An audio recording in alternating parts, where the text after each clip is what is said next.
So, welcome muli, no? Mayroon na naman tayong viewers na nagtanong tungkol naman sa Twitter. Nasabi niya sa akin kung alin daw ang mauunang koneksyon, kung yung capacitor o yung resistor. Yung ganito. So, baguhan pa lang siya sa pagkakabit ng ganong klaseng component dito sa Twitter. So, sasagutin na natin agad, no? Sir, ang kailangan mauna ay yung capacitor. Pero anong klaseng capacitor ang gagamitin? Yun din ang sabi niya. Yun ay katanungan ni si Mr. Wolf. Yan sabi niya, alin po dapat mauna, resistor o capacitor? Yun, si Mr. Wolf. Ang ganda ng pangalan ni Sir. So, shoutout sa inyo, Sir. Mag-shoutout muna tayo kay Mr. Edwin. Edwin Bugus Tagra. Ang ganda ng pangalan ni Sir, no? Kay Mr. Niba de Guzman. Yan, masugid natin taga-subaybay, no? Si Mr. Niba de Guzman. At si Dibinoy Tech Vlog. Gaganda talaga ng pangalan. Si Sir Dennis. Yes, Sir Dennis. At saka si Sir Tots Guitar. Tots Guitar. Ang dami rin katanungan ni Sir Tots Guitar. Sabi niya, tanong ko lang sir kung gagana po ba ang symbol amp tulad ng transistor na 5200 at 1943 5 first ng walang driver. Ako, Diyos ko po. Paano kaya gagana ang isang transistor kung wala naman siyang driver? Siguro ang ibig niyang sabihin yung ganito. Gagana kaya yung transistor, no? Yung transistor, no? Gagana kaya yung ganito kung wala siyang driver na katulad nito. Ayan, tutulungan din natin si Sir, no? Para maintindihan niya. So, lahat ng katanungan talaga kailangan masagot natin. Pero uurahin natin si Sir, kay Sir Mr. Wolf, no? Ayan. Pero mas maganda sana kay Mr. Wolf, meron siyang dividing network na ganito. Ito ay tinatawag na passive crossover din ito. O dividing network, mayroon naman nabibili online, no? Medyo mahal nga lang talaga. Ito DIY natin. Pag mahilig tayo sa DIY. So, ilapit natin yung camera para makita ni Sir, kung alin ang mauuna, yung capacitor o yung resistor sa connection ng Twitter. Para makita natin. Yan, ito Sir, halimbawa, mayroong nga ng Twitter na ganito. Tinatanong mo kasi sa akin kung anong mauuna. Yan, kung itong capacitor na to, itong Twitter na to. Makikita mo rito sa aking ito, dividing network na to.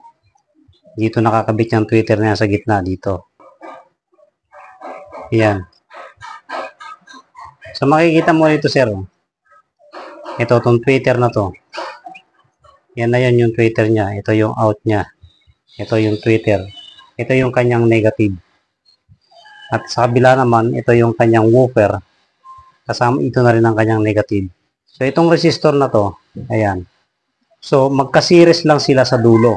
Ganito yan Magka-series lang sila. Halimbawa, kukuha tayo ng resistor na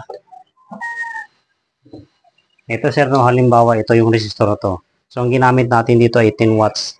Na ganito kalaki 10 watts yan. 10 watts. 3.9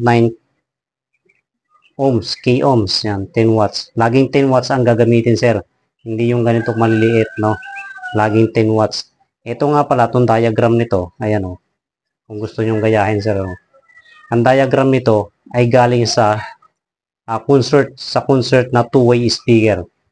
Ginaya natin yung sukat, yung haba, at yung turn ng coil. Yan, ginaya rin natin ito lahat yan. So, napakaganda ng tunog nito. Ito sir ang mauuna. Itong resistor. Kung ikakabit natin dito sa kanyang dito sa positive terminal. Yan ang mauuna. Yan, halimbawa, ganyan. So, yan ang nauuna yung capacitor. So, mas maganda, sir, gumamit ka ng capacitor na mayroon siyang value na, ayan 250 volts. Yan, 250 volts. 2.2 UF. No, yan. Ito ay medyo makalansing siya. Wala siyang halong bukal.